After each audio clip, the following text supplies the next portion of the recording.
Okay, this is a little video on how to use a multimeter. We'll use them in a number of experiments in the lab, and they're also available at hardware stores for $10 to $30. So they're a good thing to have around the house. They measure voltage, resistance, and current, among a couple of other things, but we'll focus on those three things today. Start with resistance.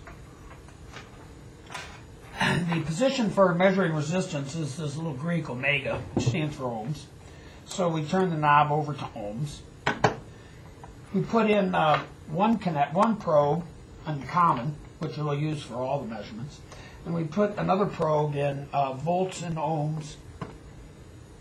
And right now it's reading overload. That means infinity, because the resistance is infinity between these two probes. If I put them together, touch them together, the resistance is almost zero, about 0.2 ohms, 0.1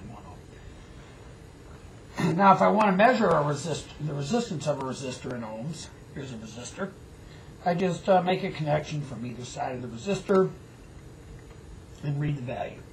674 ohms. There's a color code on here, which I have no clue about, because it's so easy to read the resistance, why try to remember the color code. Here's another resistor. That was a 2-watt resistor. Here's a quarter-watt resistor, much smaller. See what its resistance is. I couldn't read that color code anyway.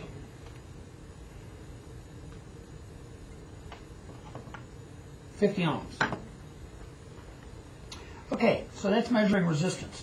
Now to measure voltage, I keep the probes in these same two positions. And there are two voltage positions, one with a couple of straight lines and one with a squiggly line. The straight lines are DC, and the squiggly line is alternating current, like you have in your house. So right now I've got this set on volts DC, and I have here a power supply that's just like a battery, except I can change the voltage. So I turn the voltage knob a little bit. And now I just stick the probes into the voltage connections. And the voltmeter is reading minus 8.61 volts. The minus sign is immaterial. It just depends on which way I move the probes. If I switch them, I get plus 8.61 volts. So you take a voltage reading in parallel.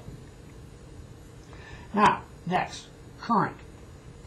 So to measure current, I keep one probe in the common connection, and the other one goes in 300 MA. That's 300 milliamps. Excuse me. That's 300 milliamps. Current measurements have to be done in series. So in that case, I have to set up a circuit. So here I've got about I forgot how many volts that was. I'll just run back and check.